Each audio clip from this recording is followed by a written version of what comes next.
আর ঘুষ কি? ঘুষ হচ্ছে আপনি এক জায়গায় চাকরি নেবেন, সরকারি চাকরি, আপনার অধিকার আছে, অর্থাৎ আপনার সার্টিফিকেট, আপনার যোগ্যতা, সকল দিক থেকে আপনি স্মার্ট, সকল দিক থেকে আপনি পারদর্শী, কিন্তু ওই চাকরি পেতে গেলে আপনাকে 1 লক্ষ, 2 লক্ষ, 10,000, 20,000 টাকা আপনাকে অগ্রিম দিতে হচ্ছে। কাকে? অফিসারকে। অথচ অফিসার কোম্পানির টাকা পাচ্ছে, সরকারের টাকা পাচ্ছে, এরপরও আপনার কাছ থেকে চাকরিটা দেওয়ার কারণে আপনার কাছ থেকে 1 লক্ষ টাকা নিল। এটা হচ্ছে ঘুষ। এটা রাসূলুল্লাহ সাল্লাল্লাহু আলাইহি ওয়াসাল্লাম আরও কঠিনভাবে সতর্ক করেছেন। হ্যাঁ, যদি কোনো ব্যক্তি যার ভুয়া সার্টিফিকেট, এই 15-16 বছর যেভাবে আত্মীয় স্বজন থাকলে এমনি চাকরি হয়ে গেছে, অথচ অযোগ্য, চাকরির অযোগ্য, সে ওই কাজের যোগ্য না, কিন্তু 2 লাখ 5 লাখ মেরে দেওয়ার কারণে তার চাকরিটা হয়ে গেছে। ওই যে ব্যক্তি এই টাকাটা নিল 2 লাখ 5 লাখ, এবং ওই যে ব্যক্তি টাকাটা তাকে দিল, সারাটা জীবন সে অবৈধ ইনকাম, হারাম ইনকামের, উপার্জনের টাকা সে ভক্ষণ করবে, নাউজুবিল্লাহ। তার পরিশ্রমের টাকা, কিন্তু ওই টাকাটা তার জন্য হারাম, কারণ তিনি ওই জায়গার যোগ্য নন।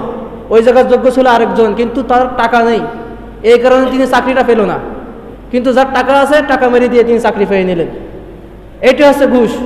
কিন্তু হ্যাঁ, যদি আপনি একজন সচ্ছল ব্যক্তি, আপনি যোগ্য জায়গায় না গেলেও অযোগ্য ব্যক্তি বসে যাবে।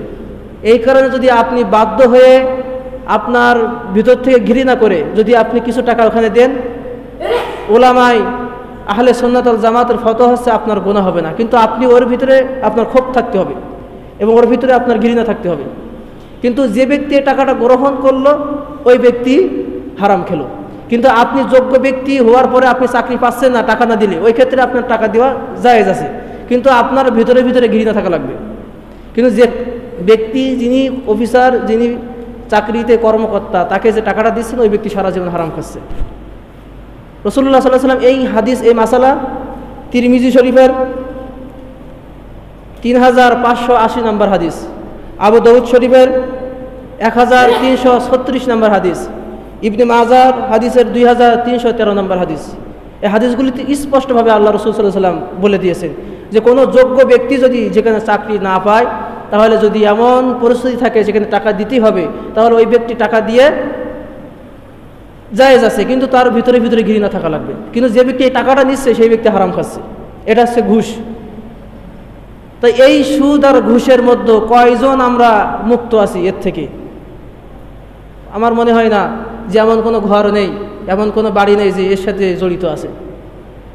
ব্যাংকে টাকা রাখে, 2 লাখ টাকা, 10 লাখ টাকা ব্যাংকে টাকা রাখে, প্রতি মাসে তার 1% আপনার দিচ্ছেন, ব্যাংক যারা কর্মকর্তা তারা আপনাকে দিচ্ছেন, আপনি সে টাকা খুশি মনে গ্রহণ করে আপনি খরচ করতেছেন। আহা, কত হালালভাবে আপনি ভক্ষণ করতেছেন, অথচ ওই টাকাটা আপনার জন্য হারাম।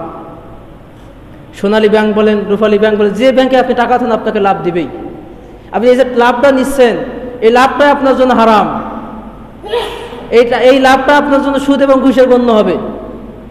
কিন্তু এই টাকাটা আসার পরে যদি আপনি এই টাকাটা তাকে ছেড়ে দেন, অথবা উলামায়ে কেরামের ইজতিহাদি ফতোয়া হচ্ছে এটাই যে ওই টাকাটা নিয়ে গরিব মানুষের বাথরুম করার কাজে, তার ঘর করার কাজে, এই কাজে অথবা রাস্তা করার কাজে আপনি ব্যবহার করতে পারেন, কিন্তু ওই টাকাটা আপনি ভক্ষণ করতে পারবেন না। সব থেকে উত্তম হবে টাকাটা ছেড়ে দেওয়া। কিন্তু এই কাজটা কয়জনে করে?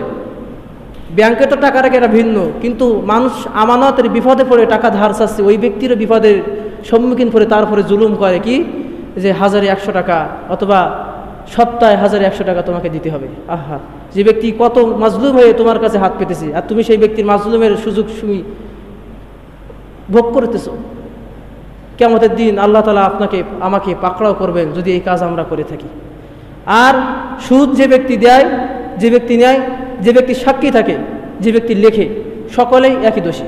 রাসূলুল্লাহ সাল্লাল্লাহু আলাইহি ওয়াসাল্লাম স্পষ্টভাবে হাদিসের মধ্যে তিনি বলে দিয়েছেন। আল্লাহ রাসূল বলেন, সুদ এমন একটি গুনাহ যে গুনাহের কারণে রব্বুল আলামিন জাহান্নামে তাদেরকে পাকড়াও করবেন। রাসূলুল্লাহ সাল্লাল্লাহু আলাইহি ওয়াসাল্লাম এই সুদ এবং ঘুষের বর্ণনা দিতে গিয়ে সাহাবীদের সামনে তিনি বললেন, ও সাহাবীরা, আমি যখন মিরাজের রাত্রিতে ভ্রমণ করতেছিলাম, জান্নাত এবং জাহান্নাম জিবরিল আমিন আমাকে সব দেখাচ্ছিল। আমি যখন জাহান্নামের কিনারে গেলাম তখন দেখলাম এক শ্রেণীর ব্যক্তিকে জাহান্নামের নদী অর্থাৎ আগুনের নদী, এই নদীর মধ্যে তাদেরকে নিক্ষেপ করা হচ্ছে। নদীর মধ্যখানে তারা যাচ্ছে, আবার কিনারায় আসতেছে, ফেরেশতারা পাথর নিক্ষেপ করে তাদেরকে আবার দূরে সরিয়ে দিচ্ছে। এরকম করে তাদের জীবন অতিবাহিত হচ্ছে। আমি জিজ্ঞাসা করলাম, ভাই জিবরিল, এরা কারা? জিবরিল আলাইহিস সালাম বলেন, ইয়া রাসূলুল্লাহ, ইয়া হাবিবাল্লাহ, এরা হচ্ছে ওই সকল উম্মত, আল্লাহর ওই সকল বান্দা যারা দুনিয়ায় সুদ এবং ঘুষের সাথে জড়িত ছিল। তারা জানতো এই কাজ হারাম, হারাম জানার পরেও তারা এই কাজ থেকে ফিরে আসে নাই।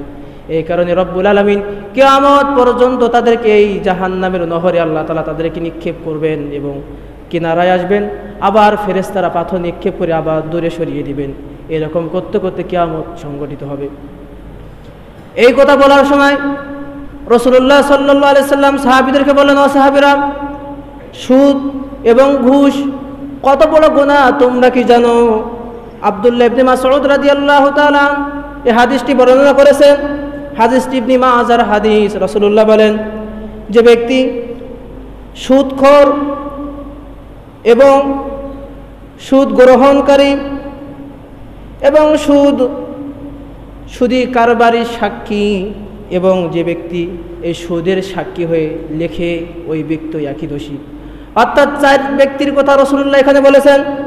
অর্থাৎ যে ব্যক্তি সুদ খায়, 2 নম্বর সুদ প্রদানকারী অর্থাৎ যে ব্যক্তি সুদ দিচ্ছে, 3 নম্বর সুদী কারবারের সাক্ষী অর্থাৎ তার পাশে দাঁড়িয়ে যে ব্যক্তি সাক্ষী থাকবে উনিও দোষী।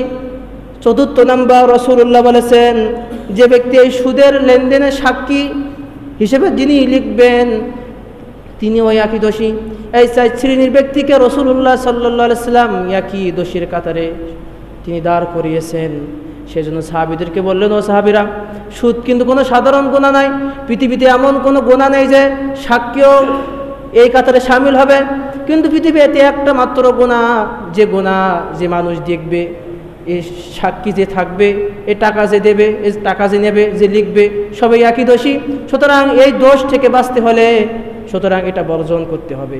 আর যদি কোনো ব্যক্তি এটা বর্জন না করতে পারে, কিয়ামতের দিন রব্বুল আলামিন সূরাতুল বাকারায় আল্লাহ তাআলা বলেছেন, হুম ফিহা খালিদুন, তারা স্থায়ীভাবে জাহান্নামে বসবাস করবে।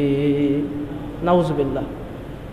আমরা জানি যারা কাফের, যারা মুশরিক, তারা স্থায়ীভাবে জাহান্নাম ভোগ করবে, কিন্তু না, আল্লাহ তাআলা কোরআনে বলেছেন, বাসায় যে মিলাবেন সূরাতুল বাকারার 175 নম্বর আয়াত লাস্টের দিকে দেখবেন যে আল্লাহ তাআলা এখানে বলেছেন, যারা সুদ এবং ঘুষ খায় তাদেরকে আমি স্থায়ীভাবে জাহান্নাম দেব। তারা 1 যুগ না, 2 যুগ না, 3 যুগ না, তারা স্থায়ীভাবে জাহান্নাম থাকবে, অনন্তকাল, অসীমকাল তারা জাহান্নামে থাকবে। তাহলে আপনি ঈমান লা ইলাহা ইল্লাল্লাহ কালেমা পড়ে আপনার লাভটা কি? একথা বলতে গেলে বলে নতুন নতুন কথা শুনতেছি। তা আল্লাহর কথা কি নতুন? এটা 1400 বছর আগের কথা। কিন্তু আপনি কোরআন পড়বেন না, আপনি কোরআন ধরবেন না, আপনি রাসূলের হাদিস চর্চা করবেন না, তা আপনার কাছে নতুন মনে হবে। এসব বিষয় আপনার কাছে নতুন মনে হবে, কারণ আপনি তো নামে মুসলমান। আপনি খালি জুমার দিন আগে এসে হাজির হন, মসজিদে ঈদের নামাজে আগে এসে হাজির হন, এটাই আপনার বড় টুপি ফলান, বড় দাড়ি রেখেছেন, জুব্বা দান করেন, সত্য করেন, এই আপনার মুসলমান। অত সোজা না। আপনি যে দান করতেছেন, এই টাকাটা কোথা থেকে উপার্জন করতেছেন, কোথায় ব্যয় করতেছেন, আল্লাহ কিয়ামতের দিনে জবাব অবশ্যই নেবেন। 5টি প্রশ্নের জবাব না নিয়ে আল্লাহ তাআলা কিয়ামতের দিন কোনো ব্যক্তিকে 1 চুল পরিমাণ সামনে অগ্রসর হতে দেবে না। তার ভিতরে 2টি হচ্ছে, তুমি এই টাকা কোথা থেকে উপার্জন করতেছো এবং কোথায় ব্যয় করতেছো, কি জবাব দেবেন ওই দিন। এজন্য সম্মানিত হাজিরিন, আমরা সতর্ক থাকব। রাসূলুল্লাহ জাহান্নামে মেরাজের রাত্রিতে ভ্রমণ করে দেখলেন যে 1 শ্রেণীর ব্যক্তিরা জাহান্নামে নিক্ষেপ আছে। তারা কিনারা আসতে যে পাথর মেরে মেরে তাদেরকে আবার দূরে সরিয়ে দিচ্ছে। তারা কারা? যারা এই সুদ গ্রহণ করে, যারা সুদ দেয়। আমি বলতে পারেন যে হুজুর, আমি অনেক কষ্টে পড়ে এই টাকাটা দিয়েছি, এই টাকাটা না নিলে আমার খুব কষ্ট হবে, যেটা বলার মতো না। তারপরও রাসূলুল্লাহ নিষেধ করেছেন। আগের কালে মানুষ আপনার থেকে কষ্টে থাকে নাই, আরও তারা 3 দিন 3 রাত না খেয়ে থেকেছেন। রাসূলুল্লাহ সাল্লাল্লাহু আলাইহি সাল্লামের ঘরে মাসের পর মাস আগুন জ্বলে নাই। তিরমিজির হাদিস, মা আয়েশা রাদিয়াল্লাহু তাআলা বলছেন, আমার ঘরে 3 মাসের মতন আগুন জ্বলে নাই, 3 মাসের মতন। অর্থাৎ চুলায় আগুন জ্বলে নাই যে ভাত রাঁধবে বা রুটি বানাবে, শুকনো রুটি পাতো, খাজুর পাতো, এই খেয়ে তারা 3 মাস, 1 মাস, 2 মাস, 3 মাস তারা অতিবাহিত করেছে। তাদের মতো তো কষ্ট আপনার হয় না। তারা সুদ